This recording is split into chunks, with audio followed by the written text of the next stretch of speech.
Iya Pak, apakah suara saya terdengar Pak? Mantap. Oke. Saya juga optimis dengan apa yang dikatakan Pak Edwin, ya, bahwa kita hanya kemungkinan hanya 2% saja krisis, karena Indonesia banyak ekspor komoditas, Pak. Indonesia banyak ekspor komoditas, ekspor batu bara, CPO, dan menerima uang bermiliar-miliar dolar. Yang kedua, kalau saya lihat, kalau kita resesi atau krisis, ya tentu bank-banknya pada sakit. Tapi ya seperti tadi Pak Edwin bilang, hari ini Credit Suisse harga sahamnya turun 25%. Tapi di Indonesia terjadi sebaliknya. Justru Hmm. bank-bank di Indonesia labanya all time high, paling tinggi sepanjang sejarah. Misalnya BCA labanya 40 triliun laba bersih, all time high. Jadi bank-banknya semua sehat sekali. Haleluya. Yang berikutnya menurut saya, kalau kita krisis, resesi itu yang mendahului ada IHSG kita akan turun tajam. Ya. Misalnya seperti Maret 2020 ketika COVID, IHSG kita turun sampai ke 3.900. Kalau sekarang IHSG kita masih 6.600, masih kuat sekali gitu. Jadi saya pikir saya optimis apa yang Pak Edwin katakan, bahwa kemungkinan negara kita krisis itu kecil, 2% kata Pak Edwin. Demikian Pak Yakobus. Wow. Jadi kemungkinan Indonesia masuk dalam kategori krisis itu atau resesi itu kecil, gitu ya. Tapi meskipun kecil, kita kan tetap harus berwaspada, betul ya, Pak Edwin ya, Pak Lo ya. Karena orang bisa terjatuh belum tentu karena batu yang besar, tapi karena kerikil yang kecil.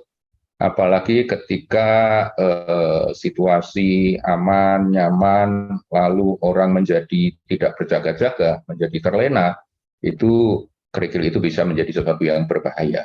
Barangkali Pak Edwin bisa mau tambahkan sedikit tentang hal ini, Pak, awareness, supaya meskipun kecil kita perlu waspada. Kita masih ingat pada waktu dikatakan bahwa COVID tidak akan menerpa Indonesia. Masih ingat ya masa-masa itu, wah Indonesia sudah dikepung dengan corona di sana sini, tapi Indonesia sakti mandraguna. Namun ternyata Indonesia toh mengalami. Nah, bagaimana Pak untuk mengantisipasi hal itu, 2% yang perlu diwaspadai? Iya, terima kasih Pak. Jadi kalau menurut saya sih mungkin kita harus mengerti kira-kira ya kan sektor-sektor apa nih, ini kalau misal kita bicara bisnis, kalau kita bicara investasi ini, nah kita perlu melihat sektor-sektor apa yang elastisitasnya itu memang kecil jika terjadi perlambatan ekonomi tersebut, Pak.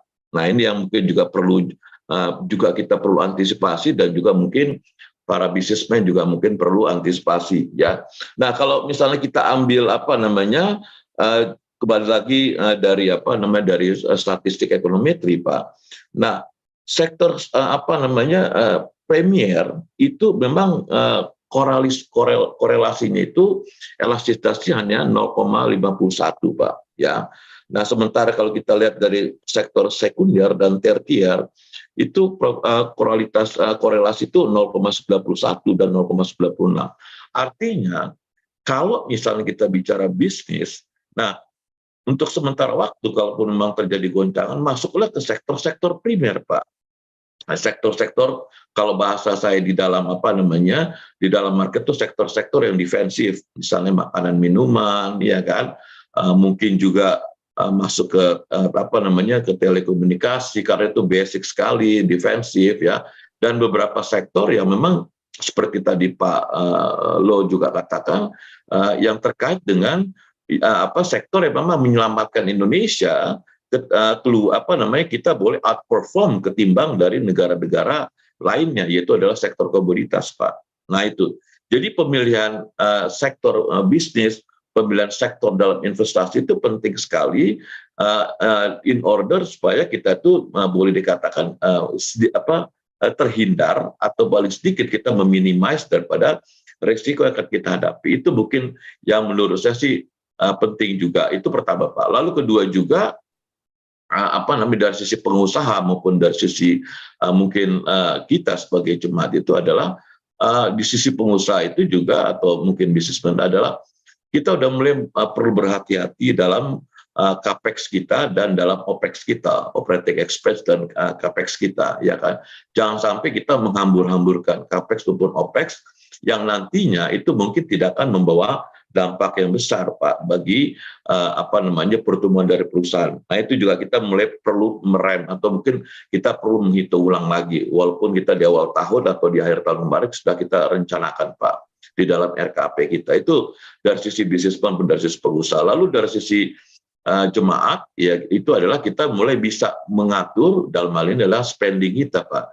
Jadi manajemen dari financial planning itu benar-benar harus diterapkan, Pak. Nah, itu supaya kita bisa memanage kita punya pengeluaran, ya kan, against daripada pendapatan kita, Pak. Nah, itu penting juga yang harus kita sosialisasikan kepada jemaat-jemaat di gereja, gitu loh, Pak. Ya, mohon maaf, karena bagaimanapun juga, ya kan, kaki kita masih nginjak di bumi, ya kan, artinya setiap apa yang kita lakukan itu konsekuensi terhadap spending tadi, Pak, atau duit tadi, Pak. Itu juga perlu kita manage, Pak.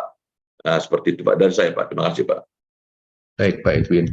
Tadi Pak Edwin bicara tentang sektor-sektor ya yang harus dicermati. Nah, silakan Pak Edwin mungkin paparkan pasca pandemik ini ke depan ya Pak, kira-kira dengan situasi global yang ada di sekitar kita ya Pak ya, sektor-sektor apa Pak yang kiranya itu terdampak dengan krisis di sekitar kita ya, dan sektor-sektor apa yang menurut pengamatan Pak Edwin paling berpeluang hari-hari ini Pak, gitu Pak. Paling kali ada PowerPoint yang boleh dibantu oleh co-host Pak Edwin, silakan ya. Baik, Pak, saya mau izin untuk lihat ke slide 35, mohon dibantu di slide 35.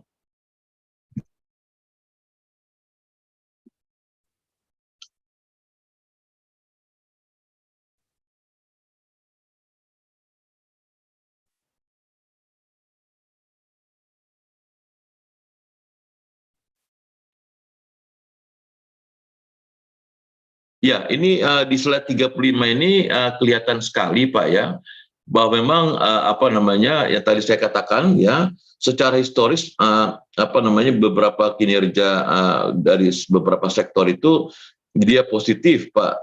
Bisa misalnya terjadi krisis. Jadi kalau kita lihat nilai korelasi yang paling kecil itu adalah dari sektor primer, Pak. Nah, itu yang saya kata tadi, kalaupun terjadi gejolak, ya kan, kalaupun terjadi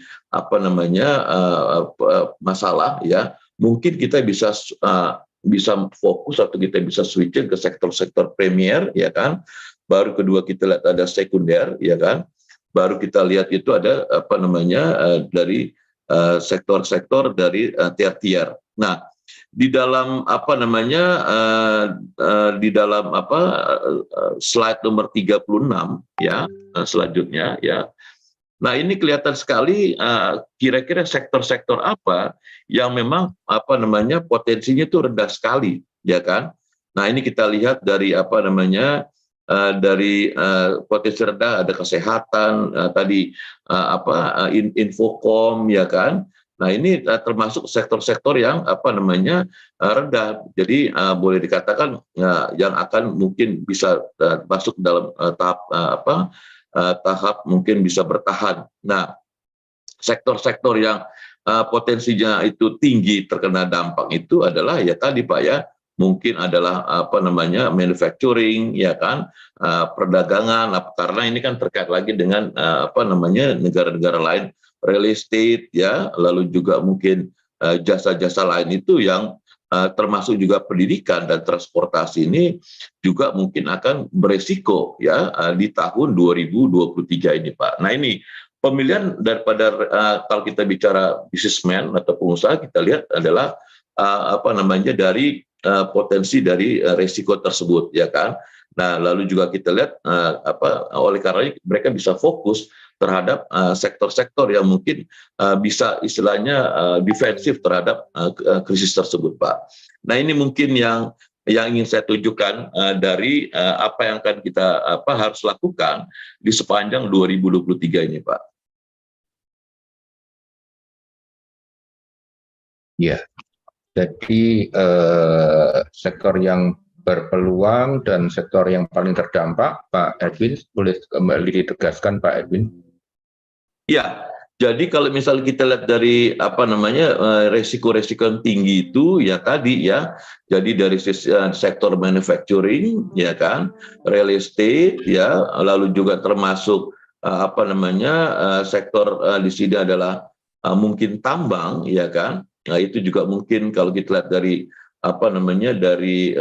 analisa statistik ekonometri itu juga akan berpengaruh. Dan resiko yang cukup sedang artinya mungkin juga perlu antisipasi adalah itu tadi ya, transportasi, pendidikan ya, listrik dan gas, konstruksi. Nah itu juga yang termasuk agak sedikit in between ya Pak ya, yang perlu memang kita antisipasi Pak kalau memang terjadi gejolak yang tinggi nanti di semester kedua nanti Pak. Kira-kira demikian Pak. Yang rendah tadi itu ya tadi makanan minuman, pokoknya yang benar-benar berkaitan dengan kehidupan sehari-hari, infokom ya kan, jadi karena kebutuhan sekarang itu termasuk potensi yang rendah Pak, akan terjadinya gejolak tersebut Pak. Oh, gitu Pak Edwin. Baik, terima kasih. Nah ini kaitannya tentu dengan pergerakan investasi juga ya Pak Lo. Nah, bagaimana nih Pak Lo? Pak Lo sebelum memberikan pendapat, kita ingin bertanya nih Pak Lo. Pak Lo ini kan dikenal sebagai investor gitu ya. Kenapa sih Pak Lo kok memilih profesi di bidang investasi ini, kok bukan yang lain gitu? Itu ceritanya gimana dan bagaimana? Silakan Pak Lo. Ya, saya memilih sebagai investor saham karena di bursa saham itu ada uang yang besar. Ada uang yang besar. Ya. Misalnya di Bursa Efek Indonesia sekarang kapitalisasi pasarnya saham-saham yang diperdagangkan di Bursa Efek Indonesia mungkin hampir 10.000 triliun Pak. 10.000 triliun. Jadi ada uang besar di sana. Kita jangan melompat sampai ke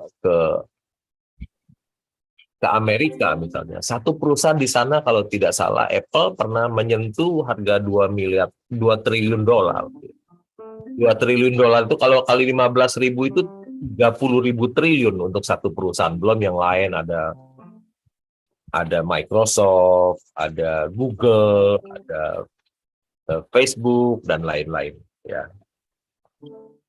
Jadi ada uang yang besar sekali di bursa saham itu. Jadi sangat disayangkan kalau seseorang tidak mengenal bursa saham. Ya, sangat disayangkan. Di situ ada uang yang besar sekali. Jadi kalau seseorang ingin menjadi orang yang kaya, sebetul bursa saham lah tempatnya.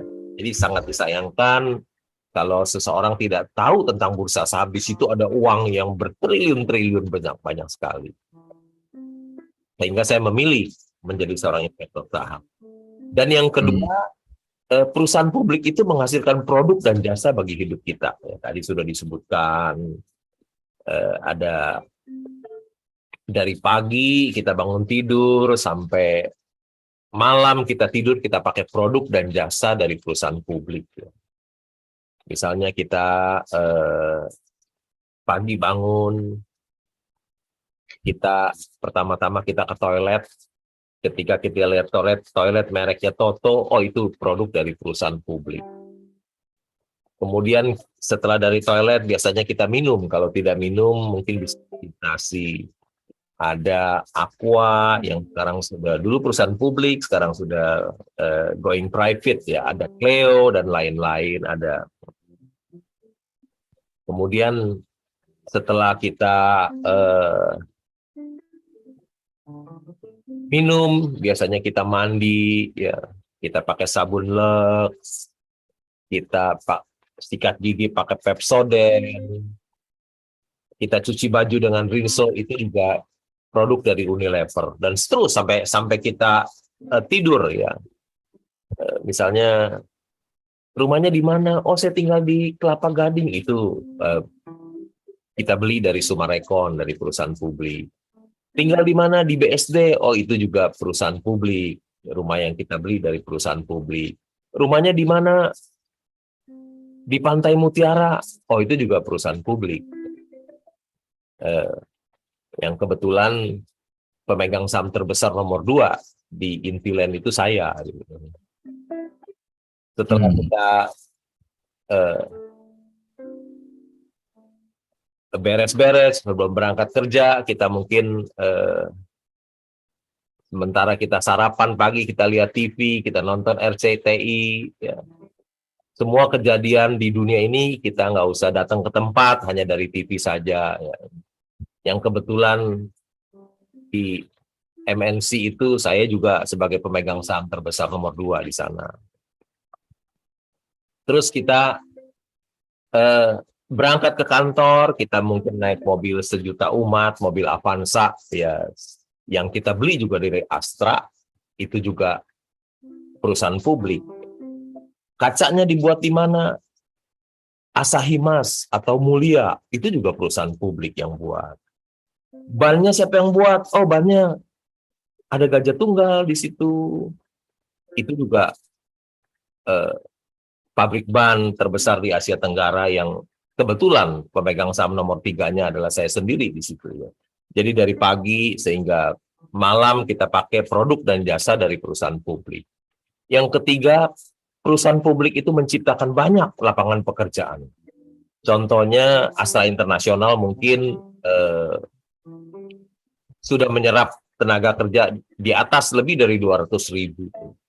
Jadi makin banyak lapangan pekerjaan tercipta, tentu negara kita semakin sejahtera. Jadi semakin banyak perusahaan publik, semakin banyak lapangan pekerjaan tercipta, semakin sejahtera bangsa dan negara kita. Semakin besar Bursa Efek Indonesia, semakin sejahtera bangsa dan negara kita.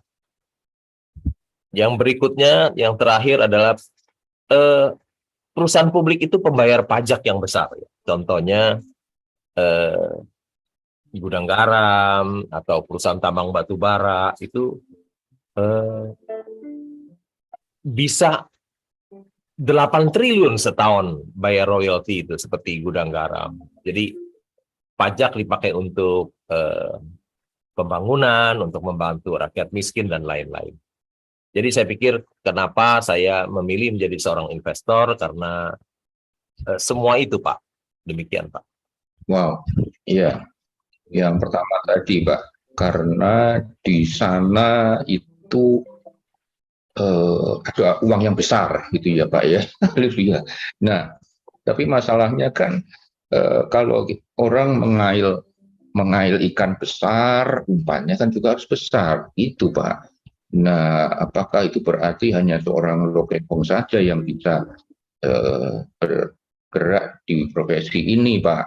Bagaimana dengan mayority marketplace, ya kan? Mayority marketplace itu kan para eksekutif, karyawan, gitu, Pak, yang mungkin modalnya tidak cukup besar, Pak, untuk mengail ikan besar tadi. Nah, apa nih advice atau nasihat Pak Lo ya untuk hal ini? Kalau misalnya cuman ada katakanlah banyak yang bilang gini, Pak, gaji saja cuma numpang lewat, boro-boro berinvestasi, gitu, Pak. Karena gaji, nah nggak, kayaknya yang bisa gitu cuman orang-orang seperti Pak Lo. Nah, itu bagaimana, Pak? Ya kan, apalagi orang bilang kalau investasi mah sampingan aja, kalau ada duit ya berinvestasi, kalau enggak tuh forget it. gitu Pak ya. Dan lagi pula Pak, maaf ini sekalian Pak, kalau semua orang menjadi investor misalnya Pak, nanti siapa yang kerja gitu Pak, repot juga kan. Bagaimana Pak? Yuk silakan Pak Lo. Pertanyaan yang bagus, Pak. Pertanyaan yang bagus. Eh, Bapak lihatnya saya kan sekarang. Coba Bapak lihat waktu saya masih kecil ya. Ketika saya dilahirkan dari orang yang tidak punya ya, rumah saya juga 4 kali 10 meter, dibuat bukan dari dinding tapi dari dindingnya dari papan ya. Ya, plafonnya juga tidak ada, rumahnya di bawah jalan ya. Sangat jelek sekali rumahnya, dan ketika saya tamat SMA saya tidak bisa melanjutkan kuliah lagi Pak ya. Jadi saya harus bekerja di bank sebagai clerk, pegawai tata usaha tahun 79, itu 1979, gaji saya 20.700. Pekerjaannya hanya disuruh-suruh karena tamatan SMA nggak bisa. Kamu fotokopi, saya fotokopi. Jadi saya mulai dari gaji saya 20.700 lupa. Gaji kecil, hidupnya hemat, sehingga saya masih ada punya sisa uang untuk membeli saham Pak ya. Kalau saya bisa, kenapa orang lain tidak bisa? Yang penting tadi seperti firman Tuhan bilang kepada kita, salah satunya itu harus hidup hemat katanya. Jadi saya meskipun sebagai seorang clerk 11 tahun pegawai tata usaha dengan gaji kecil, saya masih bisa menyisihkan uang untuk membeli saham. 11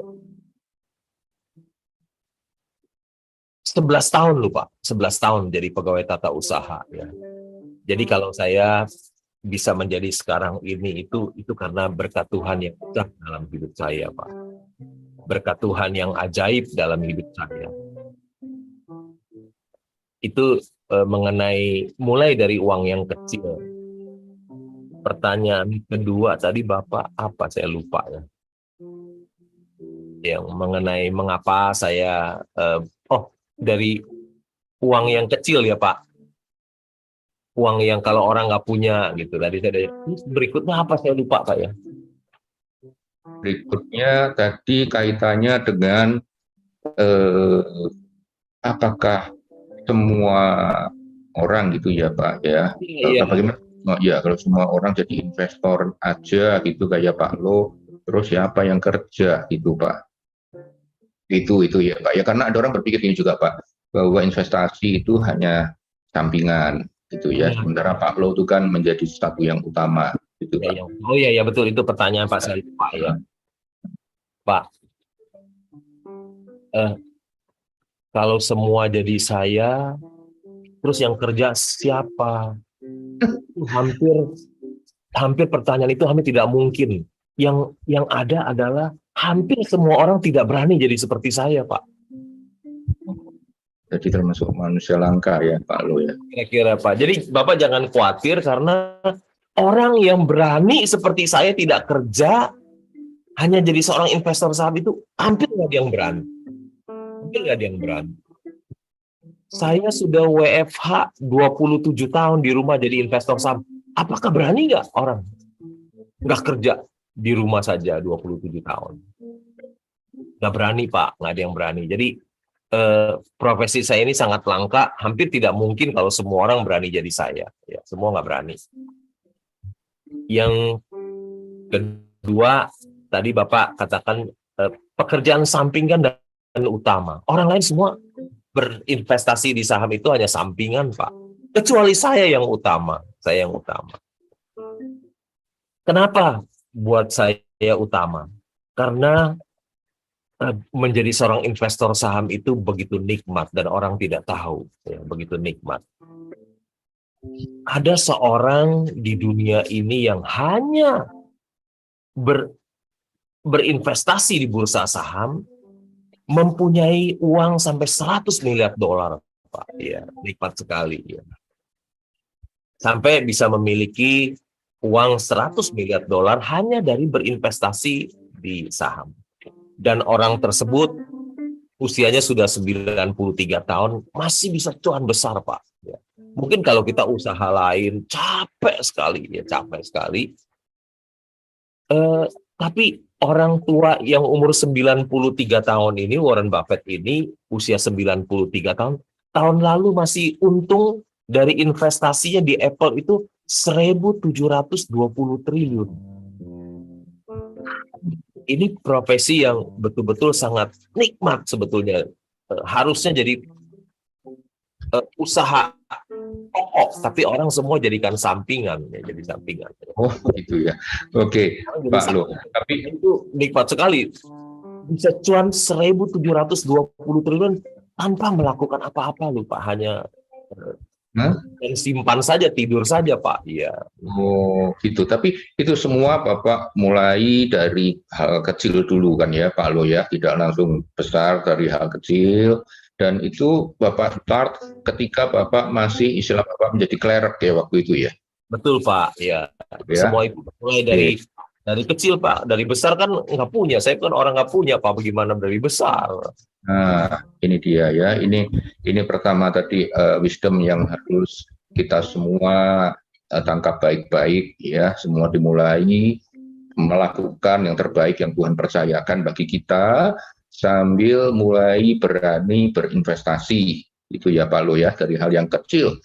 Dan itu hanya bisa terjadi juga tadi Pak Lo sempat singgung tentang gaya hidup hemat Pak Lo. Nah, tolong bagikan hal ini karena rasanya sebutan Warren Buffett Indonesia itu melekat kepada Pak Lo bukan hanya karena Pak Lo bergerak di investasi, tapi gaya hidup hemat itu ya Pak Lo ya. Ini penting karena generasi ini yang penting penampilan katanya mentereng gitu ya. Nah, Pak Lo boleh cerita Pak, berbagi wisdom supaya kita semua boleh belajar sesuatu Pak tentang gaya hidup yang baik yang seharusnya kita lakukan. Memang kalau belajar gaya hidup hemat dan sederhana harus belajar dari saya, Pak. Ya. Saya jadi 11 tahun dengan gaji kecil masih bisa punya uang sisa diberikan saham. Jadi seorang pegawai tata usaha dengan gaji kecil, saya terbuka saja pertama kali saya bekerja di bank ya 20.700 tahun 79, sama uang makan 1.300 ya kira-kira sebulan 50 tahun 1979. Sampai tahun 90 saya masih jadi 350.000 Pak. Dan saya gaji yang kecil itu sangat hidup hemat dan sederhana itu sampai masih punya uang sisa untuk diberikan saham. Mungkin orang lain mungkin habis bulan ya habis nggak ada tanpa sisa. Mungkin udah utang sana utang sini gitu. Ya. Jadi mengenai budaya pamer ya Pak ya. Itu menjadi kaya itu penting Pak. Tetapi kelihatan kaya tidak penting.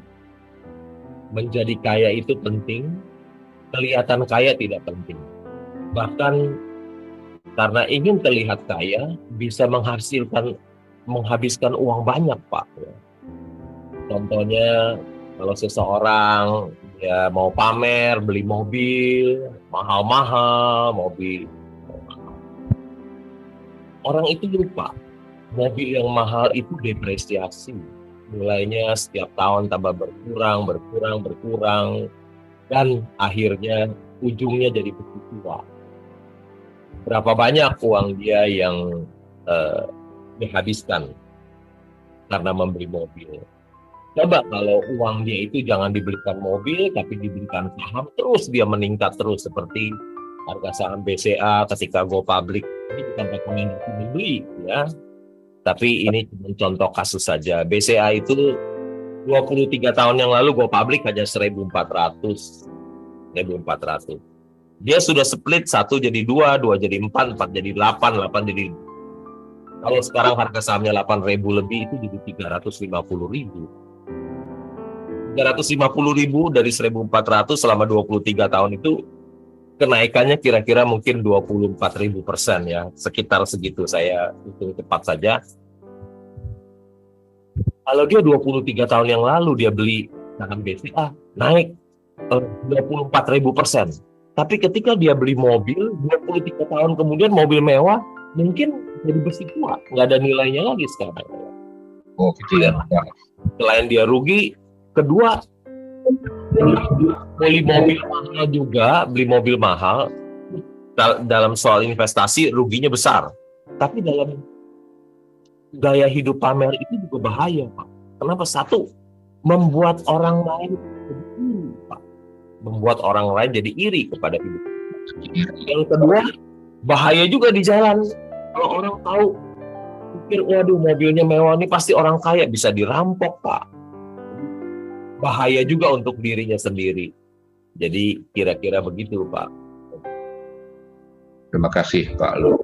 Ya, menjadi kaya itu anugerah Tuhan ketika kita melakukan sesuai dengan kebenaran firman Tuhan dan termasuk berhemat ya Pak Lo, ini yang satu hal penting, tidak bergaya hidup konsumtif ya, sok kaya apa tadi, terlihat kaya gitu ya Pak ya, supaya dipandang orang, ternyata itu akibatnya tidak baik, membuat orang iri hati, tapi juga membuat diri kita sendiri menjadi tidak dapat menyisihkan apa yang seharusnya kita sisihkan untuk berinvestasi.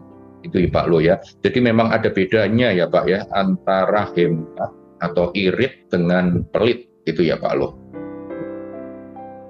Bedanya apa Pak? Betty ya Pak? Bedanya tipis, Pak. Bedanya tipis. Cuman kalau hemat itu berkonotasi irit, dan hemat itu berkonotasi positif, sedangkan pelit itu berkonotasi negatif. Kan ada peribahasa mengatakan hemat pangkal kaya, Pak. Jadi punya konotasi yang positif dan baik. Baik, terima kasih Pak Lo, juga Pak Edwin ya. Nanti kita kembali ke Pak Edwin lagi. Nah, barangkali ada dari para peserta yang akan mengajukan pertanyaan ya, 1, 2, atau 3 pertanyaan. Mungkin dimulai dari partisipan di sini. Tadi sudah saya lihat ada yang menyiapkan pertanyaan dari Pak Jansen, mungkin Pak Jansen, atau Pak Anwar ya, sudah menyiapkan pertanyaan. Yang lain silahkan, pertanyaan bisa diajukan Bro Nixon melalui raise hand atau ya silakan ya. Oke. Baik, sambil menunggu pertanyaan yang masuk pada panitia, silakan Pak Anwar dulu, mungkin Pak Anwar, silakan Pak Anwar. Terima kasih Pak Yakobus. Saya ada pertanyaan untuk Pak Lo Keng Hong. Bapak, saya sebagai pembina banyak anak-anak muda, ya baik di kota maupun di desa, termasuk mahasiswa Pak Lo Keng Hong. Ya Pak Anwar. Nah, banyak pengusaha maupun guru-guru sekarang mengajarkan muridnya berinvestasi saham. Yang saya lihat itu mereka berinvestasi saham itu rata-rata jangka pendek. Tidak banyak yang jangka panjang seperti Bapak atau dengan hati-hati. Pertanyaan saya adalah satu Pak. Bagaimana Bapak memberikan saran kepada anak muda supaya tidak salah langkah Pak di dalam investasi saham ini? Itu pertanyaan saya Pak. Terima kasih. Tapi Pak, pertanyaan yang bagus sekali. Kalau anak-anak muda sudah diajarkan saham Pak sejak dulu. Karena saya termasuk orang yang tahu saham sangat telat. Saya tahu saham, mengenal saham itu ketika usia saya umur 30 Pak. 30 sangat terlambat. Sedangkan Warren Buffett sudah membeli saham ketika usia 11 tahun Pak. Jadi kalau dia bisa menjadi investor saham yang hebat itu, dia sudah mulai ketika usia 11 tahun. Tapi tentu saja harus berhati-hati. Seorang yang membeli saham, dia harus tahu apa yang dia beli. Jangan pernah beli kucing dalam karung. Jangan pernah kita tidak tahu apa yang kita beli kucing dalam karung. Karena Tuhan itu Maha Pengampun. tapi bursa saham tidak kenal belas kasihan. Bursa saham tidak pernah memberi ampun kepada orang yang tidak tahu apa yang dia beli. Jadi buat orang-orang muda, bacalah buku-buku Warren Buffett. Bacalah buku Warren Buffett. Kemudian sebelum membeli saham, bacalah annual report. Jangan pernah membeli saham sebelum mempelajari annual reportnya. Karena di annual report itu kita bisa tahu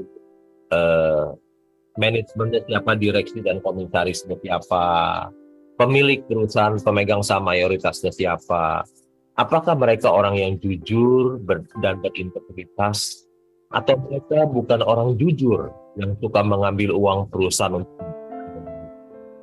Karena kalau perusahaan itu dipegang oleh orang yang tidak jujur dan tidak berintegritas, sangat berbahaya sekali, uang kita bisa habis nanti.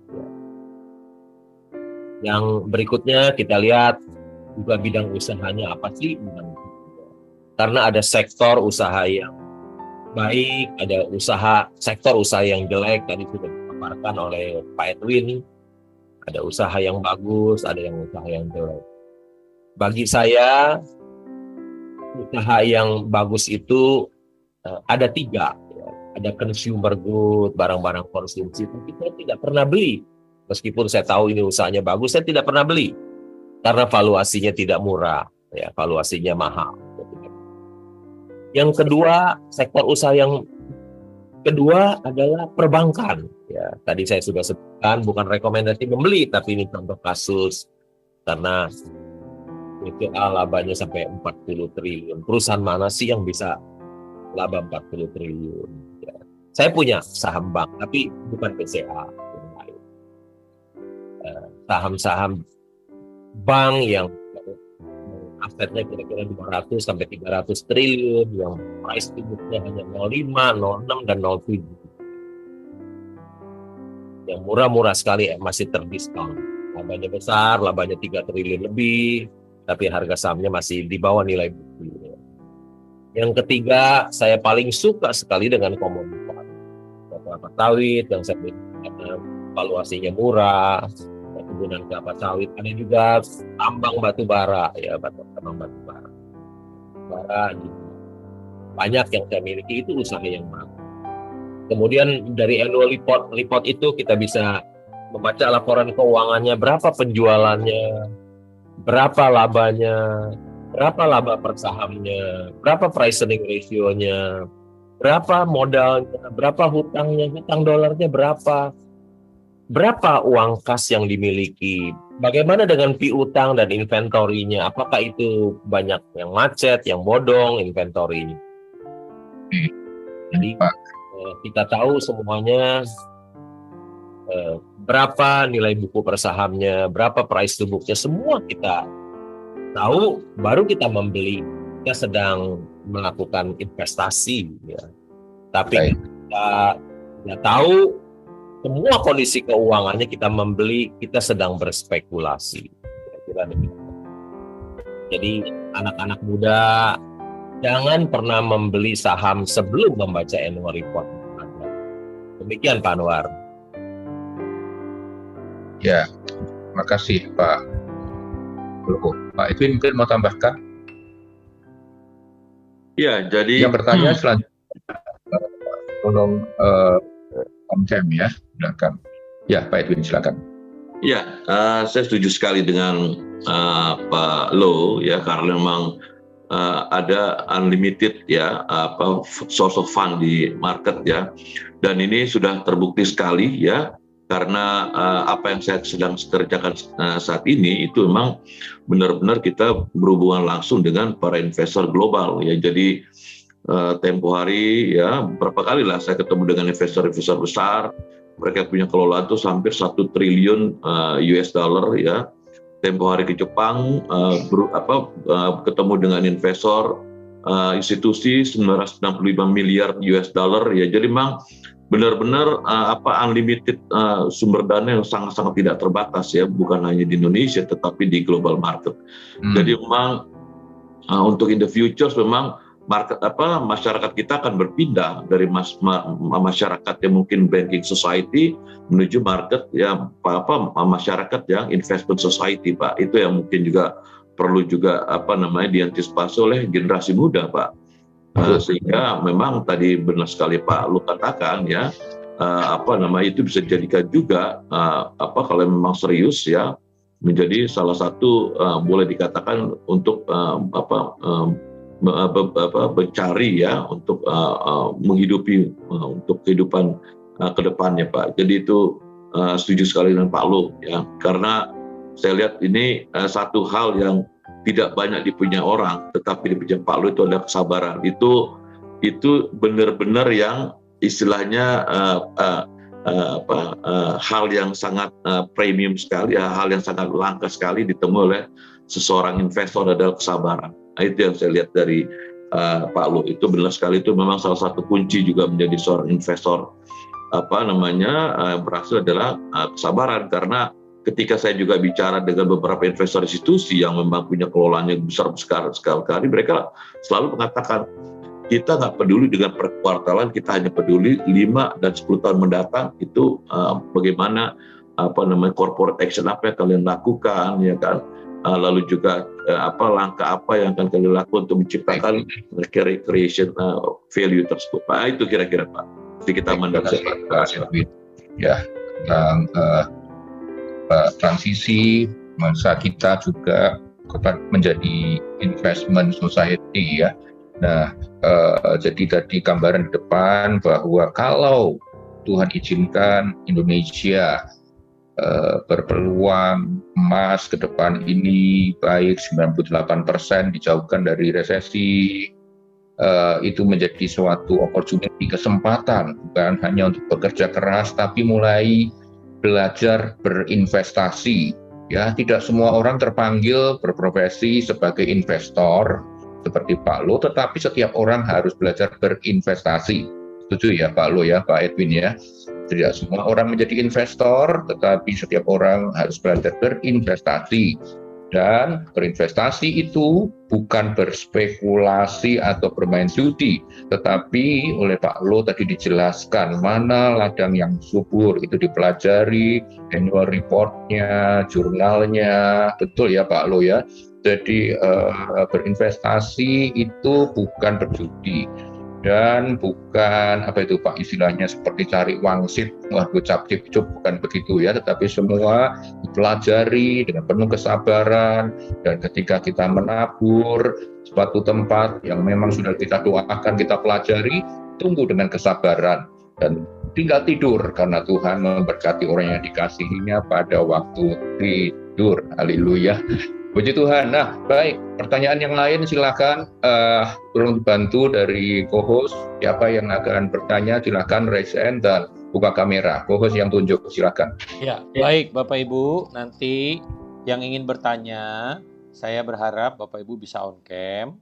Lalu yang kedua, jika pertanyaannya sudah ada dalam materi Bapak Ibu yang sudah tadi dengar, saya mohon untuk tidak ditanyakan kembali, gitu ya. Dan kalau seandainya pertanyaan dari masing-masing yang bertanya sudah merupakan gambaran dari pertanyaan Bapak Ibu nih yang sesudahnya, jadi nggak usah dipertanyakan lagi ya Bapak Ibu ya, karena memang saya yakin dan percaya banyak yang ingin bertanya.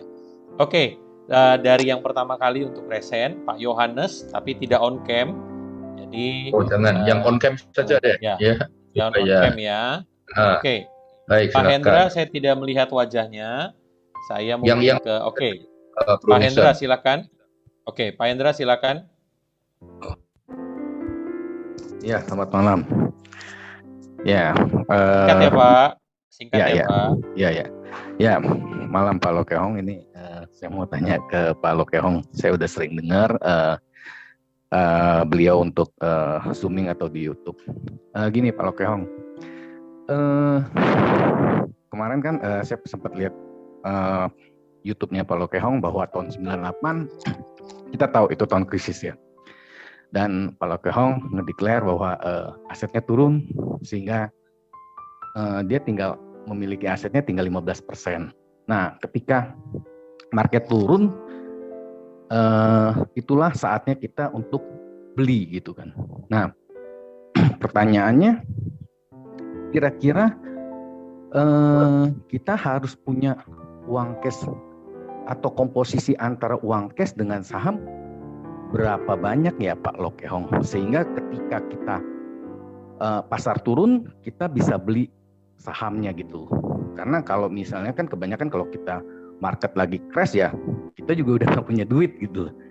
Itu aja pertanyaannya, makasih. Oke, thank you Pak Hendra. Ya, mungkin diakomodir dulu ya Pak Lo ya. Beberapa pertanyaan langsung nanti Pak Lo langsung tanya sekaligus. Nanti Pak. Oh, oke, silakan Pak Lo. Pak, nanti pertanyaan. Pertanyaan yang bagus Pak Hendra ya. Berapa sih komposisi yang harus kita miliki, uang cash berapa, saham berapa? Susah dibilang Pak. Lihat kesempatan. Misalnya kita menemukan perusahaan yang bagus dan murah, kita mendapatkan Mercy yang dijual di harga bajai, ya. Mercy yang dijual di harga bajai di dunia nyata tidak ada, ya, hanya ada di bursa saham, karena di situ banyak orang yang tidak tahu. Ya. Kalau kita menemukan Mercy yang dijual di harga bajai, tentu yang paling baik adalah kita jangan menyisihkan uang cash sedikit pun, kecuali ya adalah sedikit untuk kehidupan kita sehari-hari aja. Kita dorong uang kita semuanya, jangan disisihkan uang cash hanya untuk kehidupan kita sehari-hari aja. Karena ini kesempatan, ada Mercy yang dijual di harga.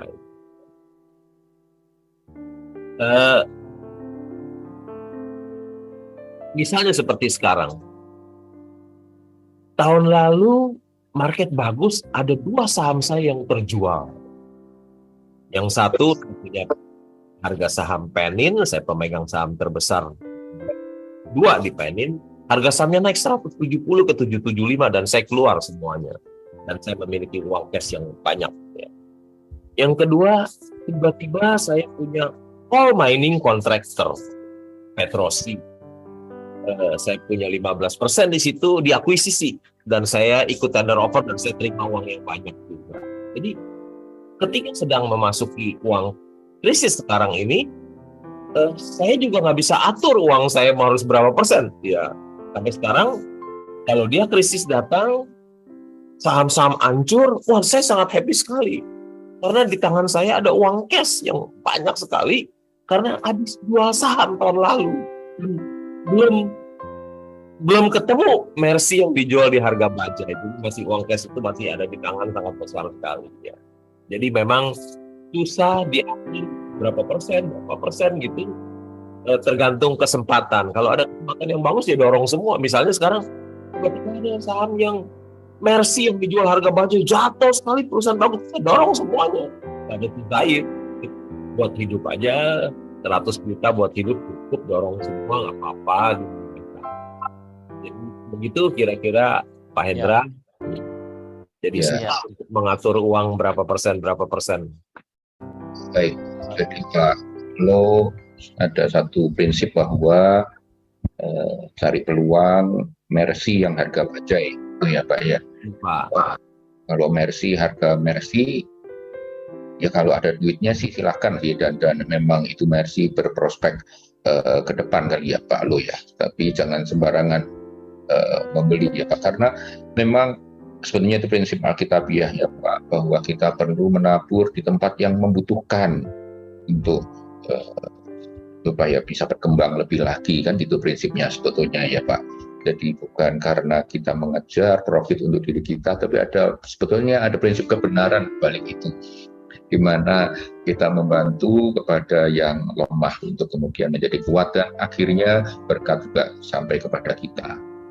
Itu bisa simpulkan. Nah, ini Pak, ada pertanyaan dari kolom YouTube seorang anak muda yang menanyakan tentang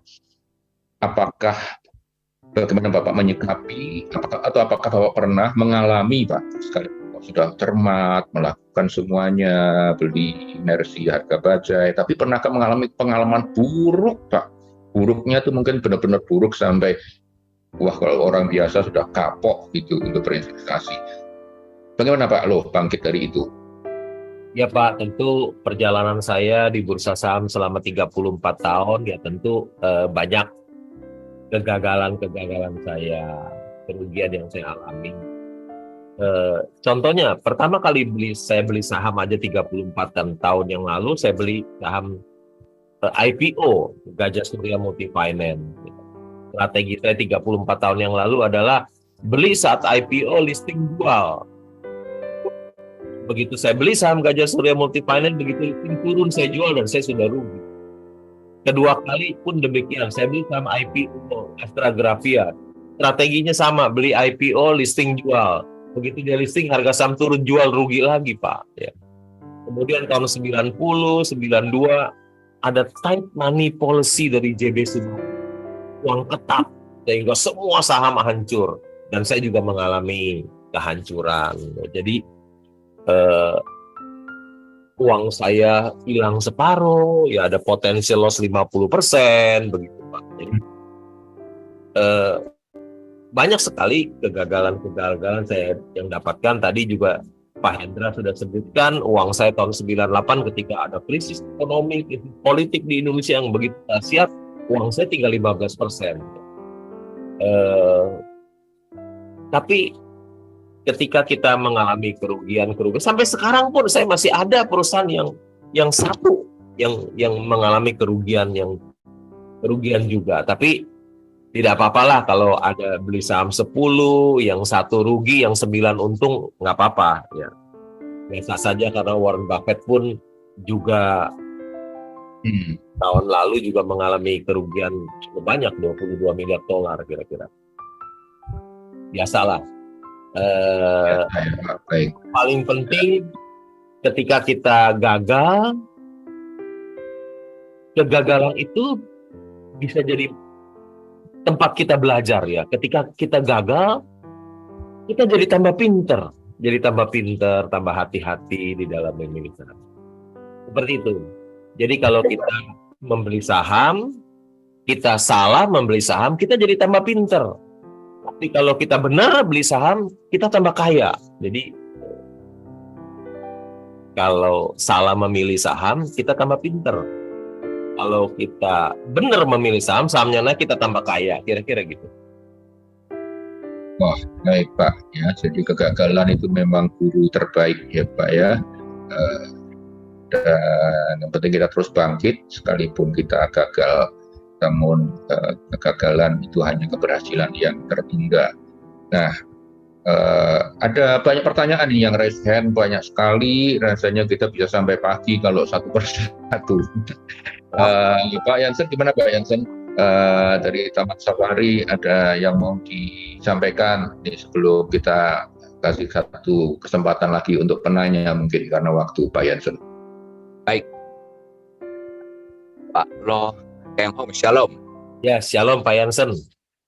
Ya, ini Bapak sudah sebagai terkenal investor saham. Ya Pak. Dan kita bilang suhu daripada investor saham. Nah, mungkin saya ada pertanyaan yang mungkin banyak yang daripada karyawan seperti kader saya atau juga mungkin staff atau juga umat yang di gereja. Yang lebih basic Pak, dan juga yang lebih esensial Pak, orang yang baru awal yang mau mengenal saham atau memperoleh saham. Ada dua macam. Ada yang bermain saham itu adalah untuk seperti sementara aja, untuk daripada taruh di deposito supaya dapat cuan di sana. Nah, yang satu lagi itu kita main dengan jangka panjang yang seperti betul-betul investor saham. Nah, bagaimana plus minus ya Pak? Kalian yang awal itu.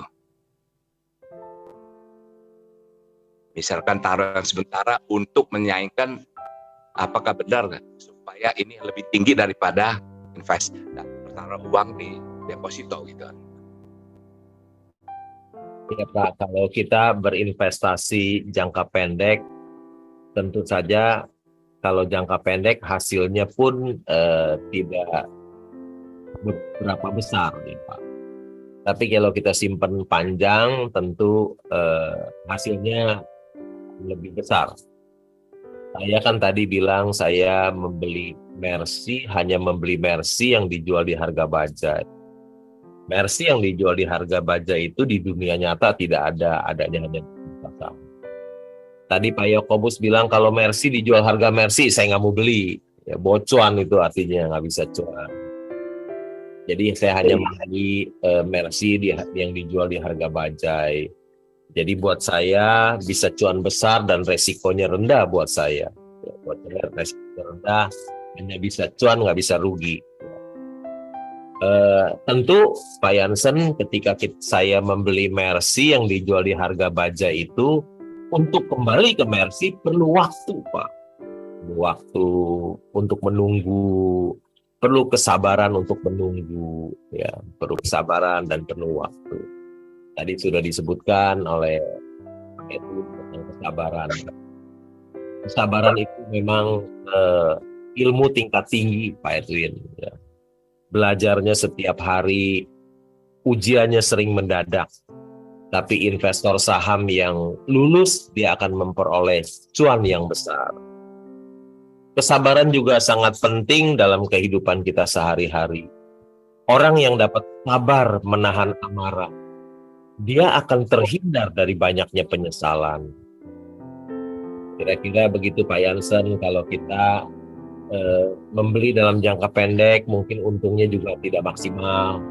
Ya, untung sedikit, tapi kalau kita menunggu, membeli Mercy yang dijual di harga bajai, menunggu sampai dia kembali menjadi Mercy, maka kita akan memperoleh cuan yang besar Pak. Begitu Pak Jansen.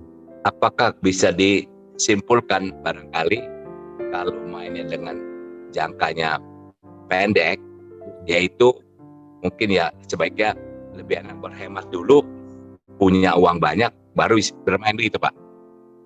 Tidak Pak, mulai dari yang kecil dulu Pak. Ya, kalau tunggu uang banyak nanti nggak mulai-mulai, jadi mulai dari uang yang kecil dulu. Karena sedikit, ada pepatah bilang sedikit-sedikit lama-lama jadi bukit Pak. Baik, ya. Terima kasih. Ya Pak Jansen. Ya, dari suku. Baik. Apa ada gajah Pak, 2 Pak. Iya. Nggak ada nilai ya Pak, itu nggak ada nilai harganya Pak. Baik Pak Jansen, ya. Oke, yang lain coba satu pertanyaan lagi dari peserta. Di sini ada Pak Denny Mendrova di Jakarta. Silakan Pak Denny. Barangkali ini pertanyaan terakhir ya mungkin ya, karena nggak mungkin kita satu persatu nih. Nanti masih ada webinar berikutnya lagi ya. Silakan bergabung. Ayo Pak Denny. Silakan. Terima kasih Pak. Ya. Terima kasih paparannya Pak Edwin, Pak Lo. Terima kasih. Khususnya Pak Edwin ya, dari tadi Pak Lo nih. Saya mau bertanya kepada Pak Edwin. Pak Edwin mempertimbangkan tail effect ya. Apakah mungkin sebenarnya gelombang resesi itu sebenarnya terlambat datang ke Artinya awal epicentrum resesi ekonomi itu terjadi di Amerika dan Eropa sana di semester 2 nanti, khususnya di AS dan Eropa. Tapi gelombangnya bisa saja tibanya terlambat. Itu sih Pak, mohon pencerahannya Pak. Jadi apakah ini tail effect itu sebenarnya masih ada tidak tahun 2023 tadi Bapak bilang di semester 2, tapi sebenarnya tahun pertama 2024 bisa saja terjadi. Terus pertanyaan untuk Pak Lo, Pak Lo, apakah investasi di bidang clean energy diikuti oleh Pak Lo? Kebetulan saya juga bekerja di energi Pak, clean energy. Barangkali aja kalau Bapak berminat, apakah itu menjadi target Bapak juga? Dan juga sedikit guyon nih, bagaimanakah cara Bapak berinvestasi untuk kerajaan surga nih Pak? Artinya apakah Bapak juga terlibat dalam membangun kerajaan Allah di bumi? Terima kasih Pak, Tuhan Yesus memberkati Pak Yakobus. Terima kasih. Ya, silakan Pak Edwin dulu. Ya, bisa tolong dibantu moderator untuk menayangkan slide nomor halaman slide 32.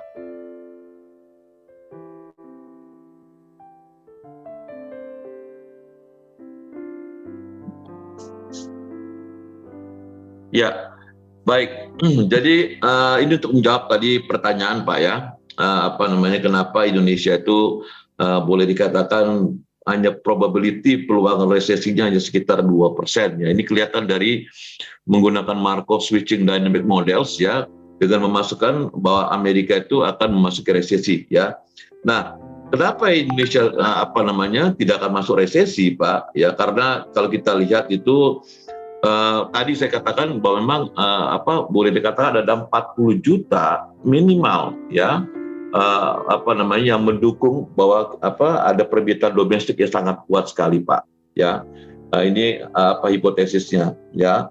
Lalu juga kita lihat ya bahwa kita juga diuntungkan dengan trade surplus ya dari komoditas yang memang kita punya. Jadi itulah yang sebetulnya kita menyelamatkan kita dari tidak terkena resesi dibanding di tahun 2021, 2020 bahkan 2022 kemarin ya, karena memang selama kurang lebih sekitar 26 bulan berturut-turut Indonesia itu mengalami boleh dikatakan trade surplus ya kan.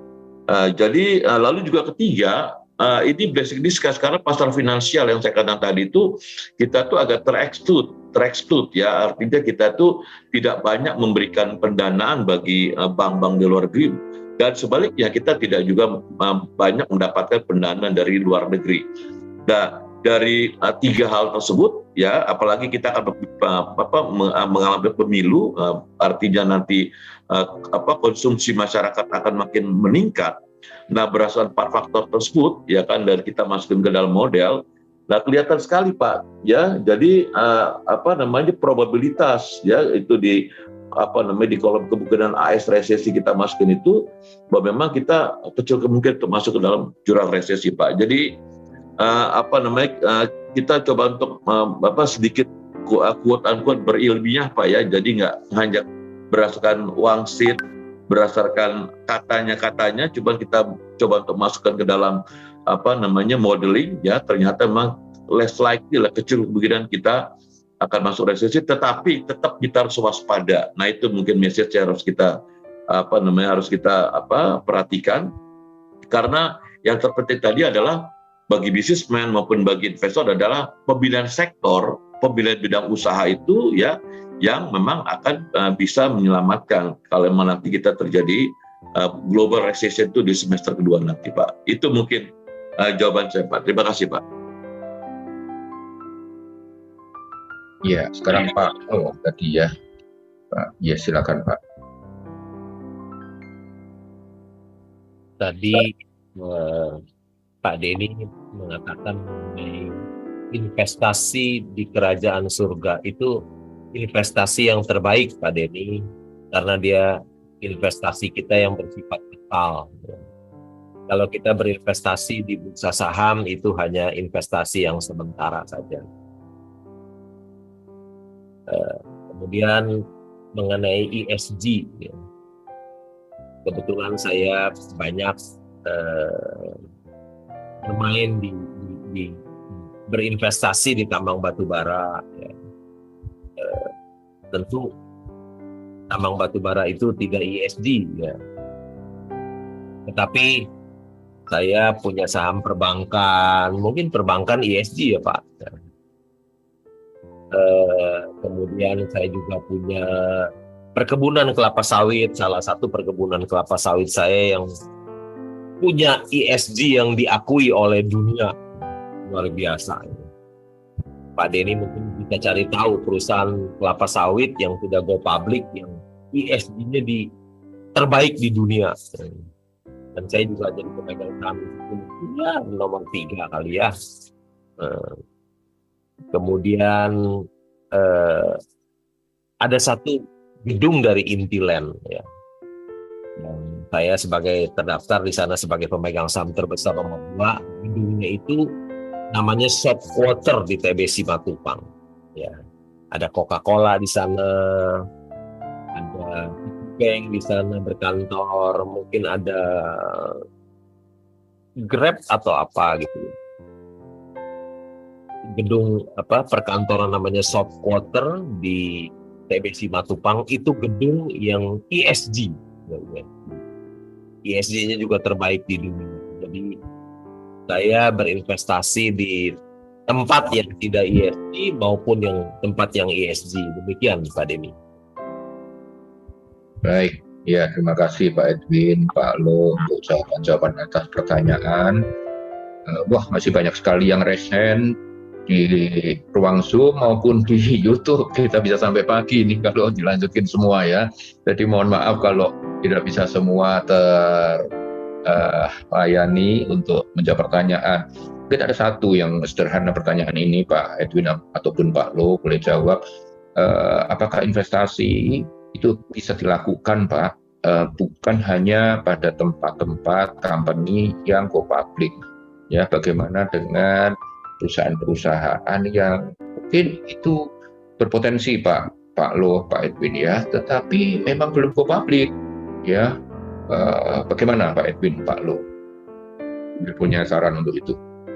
Ya Pak, terima kasih Pak. Jadi bisa aja kita memang berinvestasi belum di perusahaan publik, tapi sifatnya kita adalah memang sebagai angel investor Pak, ya bukan angel dalam arti malaikat Pak ya. Jadi artinya kita sebagai mungkin chip in dulu ya kan, mungkin dari sekian dana mungkin butuhkan kita chip in atau mungkin kita ambil bagian mungkin dalam persentase tertentu, dan nanti khususnya bagi perusahaan-perusahaan, kalau perusahaan yang akan memang punya prospek ke depannya akan bagus, dan biasanya mereka nanti akan exit itu melalui ada private placement atau exit melalui IPO Pak. Jadi itu bisa dilakukan Pak. Kita sebagai angel investor Pak bisa ya. Bisa dilakukan ya. Nah, Ya. Bagaimana Pak Lu sebagai investor Pak, tertarik? Bagaimana Pak? Saya prinsip saya adalah berinvestasi itu membeli Mercy harga bajai. Jadi kalau saya membeli perusahaan yang belum go public, pasti si pemilik nggak mungkin mau jual Mercy-nya di harga bajai, karena dia tahu valuasinya perusahaan dia ini Mercy dijual harga bajai, tentu dia nggak mau. Kalau bisa dia punya bajai dijual harga Mercy. Jadi saya nggak mungkin membeli saham ya sebelum dia go public, nggak mungkin ya. Kalau dia jual bajai seharga Mercy, dia juga nggak mau. Jadi kalau Mercy dia dijual harga bajai, dia juga nggak mau ya. Tentu saya tidak bisa membeli perusahaan yang belum go public, karena di perusahaan go public itu banyak sekali di situ orang yang tidak mengerti tentang saham, sehingga dia punya Mercy, dia rela dijual di harga bajai. Nah, di situ saya punya kesempatan yang besar untuk membeli Mercy di harga bajai. Dan kalau ada, tentu dulu uang saya beli, dan saya menunggu sampai dia kembali jadi Mercy lagi. Membeli Mercy harga bajai, risiko rendah, dan cuannya akan besar.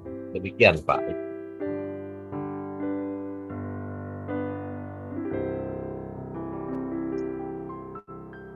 Iya. Ya, baik.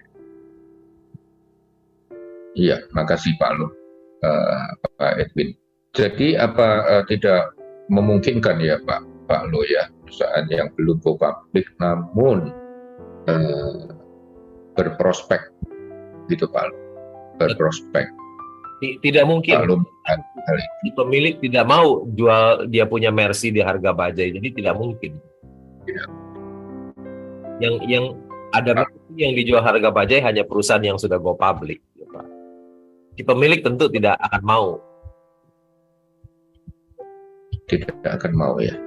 Oke, misal ini berandai-andai Pak, perusahaan ya Pak, let's say rumah sakit ya, memang belum perusahaan go public ya, tetapi ketika rumah sakit itu growing ya Pak, dengan modal terbatas mungkin dari keluarga, pihak keluarga membangunnya, lalu kemudian dengan kecepatan yang ada dan tingkat growing yang ada membutuhkan suntikan dana untuk supaya rumah sakit itu yang notabene tadi prospeknya baik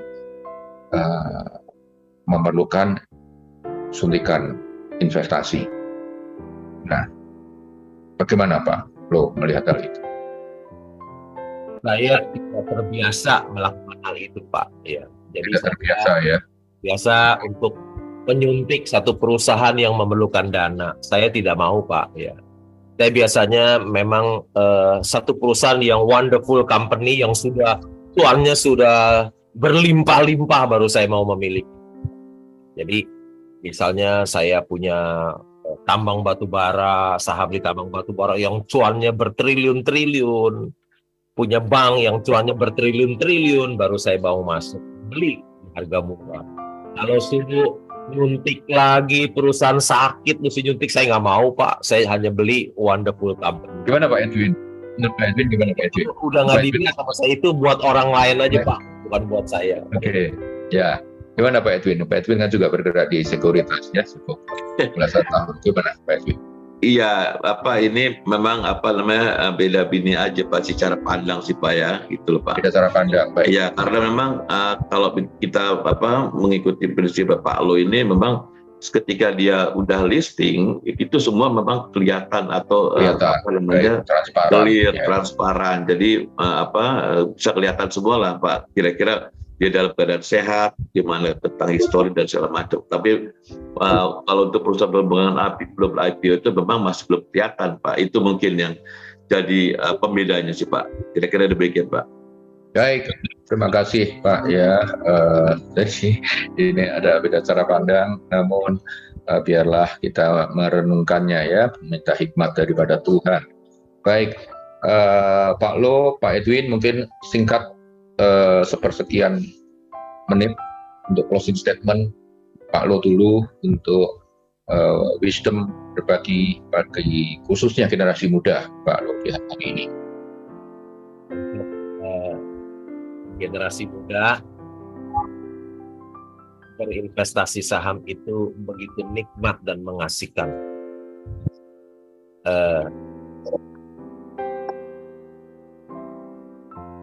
Seperti misalnya Warren Buffett bisa mendapatkan uang dari berinvestasi di bursa saham sampai $100 miliar. Pekerjaannya yang dia lakukan tidak capek. Hanya sepanjang hari dia hanya membaca laporan keuangan, membaca koran, membaca majalah, laporan keuangan, annual report, tidak capek yang dia lakukan.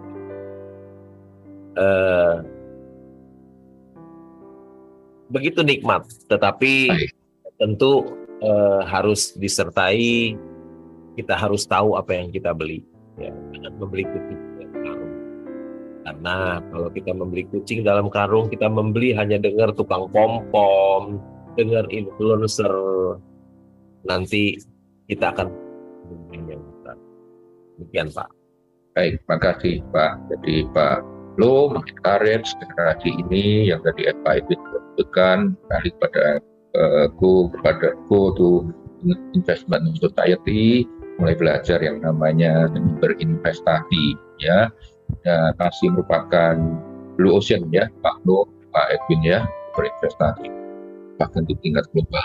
Puji Tuhan. Pak Edwin silakan closing statement singkat.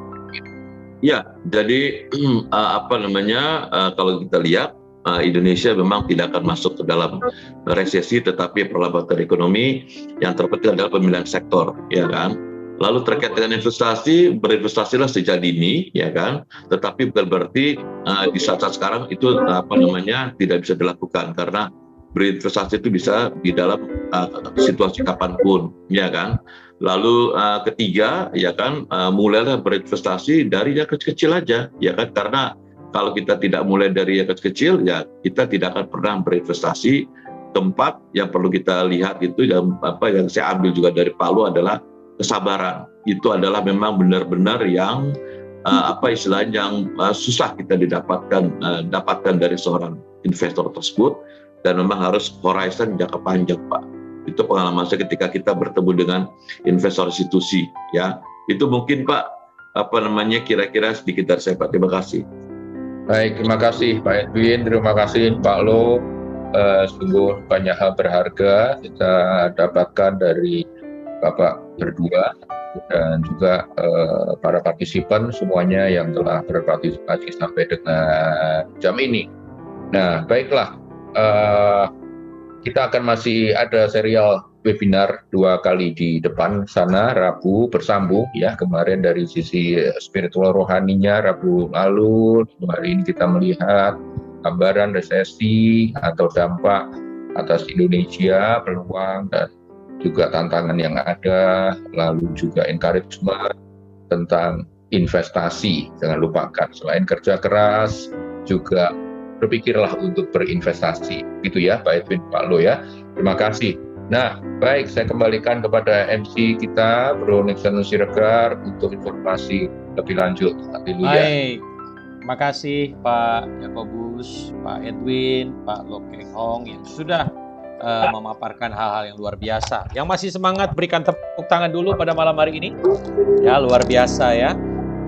Tentunya kami mohon maaf jika Bapak Ibu ada begitu banyak pertanyaan tapi kami tidak bisa mengakomodirnya. Tapi jangan berkecil hati, masih ada webinar-webinar selanjutnya ya Bapak Ibu, yang tentunya juga mungkin bisa menjawab segala pertanyaan Bapak Ibu. Oke, sebelum saya membacakan beberapa pengumuman, sebelum Bapak Ibu, saya takutnya banyak yang sudah mulai keluar nih, kita mau foto dulu ya Pak Yakobus ya. Pak Lo Ya, sama silakan. Pak Edwin, kita Ya. foto dulu.